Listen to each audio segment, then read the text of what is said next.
तो आज हम डिस्कस करेंगे प्रेसफुल कमांड। प्रेसफुल कमांड का यूज क्या कैसे होता है और कैसे हम उसका यूज करेंगे वो आज समझते हैं। ध्यान दीजिए, सबसे पहले मैं क्या करूंगा, यहाँ पे एक रेक्टेंगल ड्रॉ करूंगा और एक रेक्टेंगल ड्रॉ करने के बाद यहाँ फर्स्ट पॉइंट क्लिक किया और यहाँ सेकंड पॉइंट क्लिक किया तो आपके पास यहाँ एक रेक्टेंगल बन जाएगा। और एक रेक्टेंगल बनने के बाद आप ध्यान दीजिए, आप इसे 3D में ले जाइए और 3D में जाने के बाद आप इसको प्रेसफुल कर दीजिए। ठीक है, जनरली प्रेसफुल का काम क्या होता है, प्रेसफुल क्या करता है कि स्ट्रेट डायरेक्शन में मटेरियल को फिल करने का काम करता है, जैसे आपका एक्सट्रूड करता है। एक्सट्रूड क्या करता है, स्ट्रेट डायरेक्शन में मटेरियल को फिल करता है। प्रेसफुल भी क्या करेगा, स्ट्रेट डायरेक्शन में ही मटेरियल को फिल करने का काम करेगा। बट दोनों में बहुत ज्यादा डिफरेंस है। यदि आपके पास कवर्ड पोर्शन होता है, अगर आपके पास कवर्ड पोर्शन होता है, चाहे वो कंटिन्यूअस लाइन से बना हुआ हो या फिर वो डिसकंटिन्यूअस लाइन से बना हुआ। डिसकंटिन्यूअस लाइन का मतलब क्या होता है कि अगर आप पॉलीलाइन के थ्रू कोई ऑब्जेक्ट बना रहे हो तो वो किस में बनेगा, कंटिन्यूअस लाइन में बनेगा। अगर लाइन टूल के हिसाब से या फिर लाइन टूल से आप कोई भी ऑब्जेक्ट बना रहे हो तो वो क्या होगा, ब्रेकेबल होगा, है ना। जैसे मैंने रेक्टेंगल कमांड से ये वाला ऑब्जेक्ट बनाया तो आप देखिए ये पूरा ऑब्जेक्ट एक क्लिक में सेलेक्ट हो जाता है। और लाइन कमांड से मैं कोई ऑब्जेक्ट बना लेता हूं यहाँ पे तो वो क्या हो जाएगा, ब्रेकेबल हो जाएगा। मतलब उसकी सारी लाइंस कैसे हो जाएगी, सेपरेट हो जाएगी। जैसे मैंने यहाँ पे ले लिया 100, यहाँ पे 100 लेने के बाद यहाँ पे ले लिया 50 और यहाँ पे ले लिया 100 और यहाँ पे ले लिया 50। ठीक है, यहाँ पे मैंने क्या कर लिया, सब 100/50 का रेक्टेंगल बना लिया। किस कमांड से बनाया, ये लाइन कमांड से बनाया है। और मैं यहाँ रेक्टेंगल कमांड से भी एक 100/50 का रेक्टेंगल बनाऊंगा। जैसे मैं यहाँ पे एक और रेक्टेंगल बना लेता हूँ। फर्स्ट पॉइंट क्लिक करेंगे, डी एंटर करने के बाद 100 एंटर करेंगे और 50 एंटर करेंगे। ठीक है, अब ध्यान दीजिए, मैं इसकी एक लाइन को सेलेक्ट करता हूं तो आपकी सिर्फ एक सिंगल लाइन सेलेक्ट हो रही है। क्यों हो रही है, क्योंकि मैंने इसको लाइन कमांड से बनाया है। और यहाँ पे सिंगल क्लिक करूंगा तो पूरा का पूरा ऑब्जेक्ट सेलेक्ट हो रहा है। ऐसा क्यों हो रहा है, क्योंकि मैंने यहाँ पे रेक्टेंगल कमांड से बनाया है। तो ये कंटिन्यूअस लाइन के फॉर्म में बना हुआ है और ये ब्रेकेबल लाइन के फॉर्म में बना हुआ है। ठीक है, अब यहाँ प्रेसफुल कमांड के लिए क्या करेंगे, आप टूल ऑन करेंगे और यहाँ से टूल ऑन करने के बाद इस खाली स्पेस पे जाइए। व्हाइट कलर के अंदर वाला जो स्पेस आपको दिखाई दे रहा है ना, आप उस वाले स्पेस पे क्लिक कर दीजिए तो आपके पास क्या हो जाएगा, मटेरियल फिल हो जाएगा। आप यहां से रियलिस्टिक में ले लीजिए पहले ही। आप इसको प्रेसफुल पे क्लिक करें। प्रेसफुल पे क्लिक करने के बाद खाली जगह पे क्लिक कर दीजिए और हाइट प्रोवाइड कर देंगे सपोज 100। सेम चीज आप यहां भी कर सकते हैं।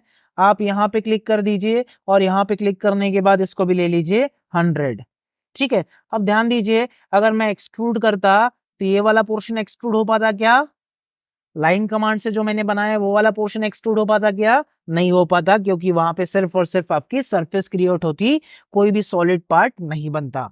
बट अगर मैंने किसी कंटिन्यूअस लाइन को एक्सट्रूड करता तो वो पार्ट आपका सॉलिड फॉर्म में एक्सट्रूड होता। बट प्रेसफुल कमांड में ऐसा कुछ नहीं है। अगर आप कंटिन्यूअस लाइन से भी कोई चीजें बना रहे हो तो भी वो क्या हो जाएगी, प्रेसफुल हो जाएगी। अगर आप ब्रेकेबल लाइन से भी कोई चीज बना रहे हो तो भी आपका ऑब्जेक्ट क्या हो जाएगा, प्रेसफुल हो जाएगा। क्लियर, इसमें कोई पार्शियलिटी नहीं है। प्रेसफुल सिर्फ कवर्ड रीजन को सेलेक्ट करता है, ना कि किसी ऑब्जेक्ट को। ठीक है, प्रेसफुल को और किस तरह से हम यूज कर सकते हैं, ध्यान दीजिए। क्या करेंगे, आप REC इंटर करेंगे। सबसे पहले आप एक रेक्टेंगल ड्रॉ कर लीजिए। डी एंटर करने के बाद सपोज हमने 100/50 का एक रेक्टेंगल ड्रॉ कर लिया। 100/50 का एक रेक्टेंगल ड्रॉ करने के बाद आप ध्यान दीजिए, आप इसको लेके 3D में चले जाएंगे और 3D में जाने के बाद इस ऑब्जेक्ट को आप प्रेसफुल कर दीजिए। आप यहाँ से प्रेसफुल टूल ऑन करें। प्रेसफुल टूल ऑन करने के बाद इस ऑब्जेक्ट को सेलेक्ट कर लीजिए और इस ऑब्जेक्ट को सेलेक्ट करने के बाद 150 mm के डिस्टेंस पे इसको प्रेसफुल कर दीजिए।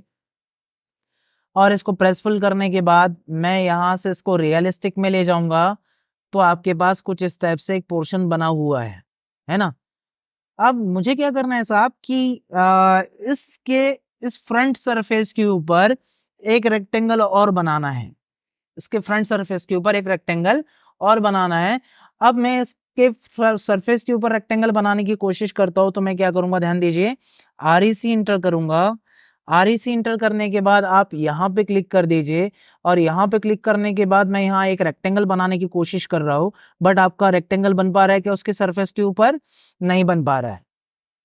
ठीक है, यदि इसके सरफेस के ऊपर कोई रेक्टेंगल नहीं बन पा रहा है, तो उसमें क्या है कि आपका एक टूल ऑफ है, उसका नाम है, यहां से आप चेक कर सकते हैं, उसका नाम है डायनेमिक यूसीएस।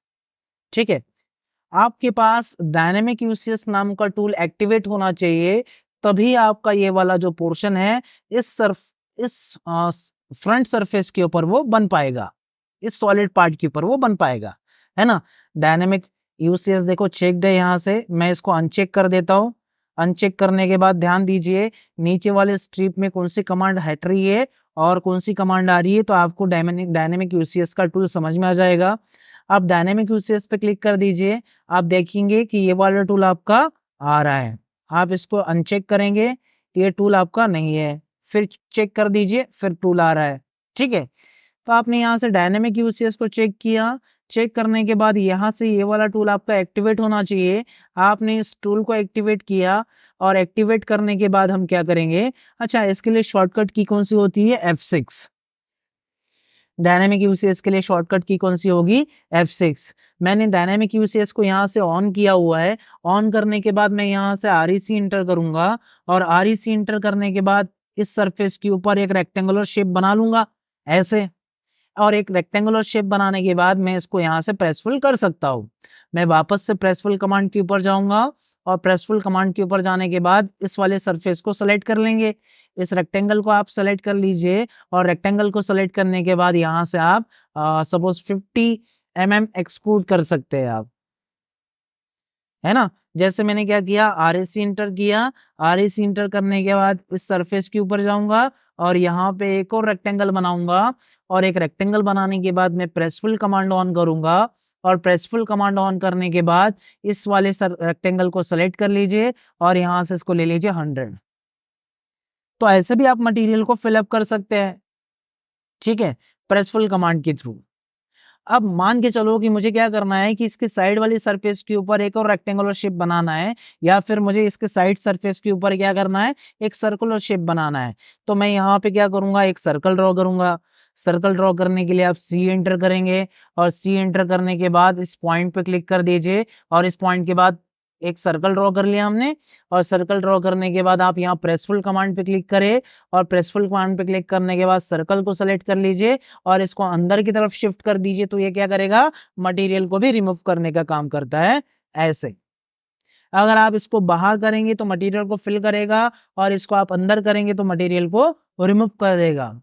तो ये होता है आपका प्रेसफुल का काम, मटेरियल फिल करने के लिए भी और मटेरियल को रिमूव करने के लिए भी। बट ध्यान रखिए कि आपके पास इसका क्लोज रीजन होना चाहिए, है ना, वो रीजन शेप में होना चाहिए, तब जाके आपका प्रेसफुल काम करेगा, कोई भी ओपन प्रोफाइल ना हो, इतना ध्यान आप रखेंगे।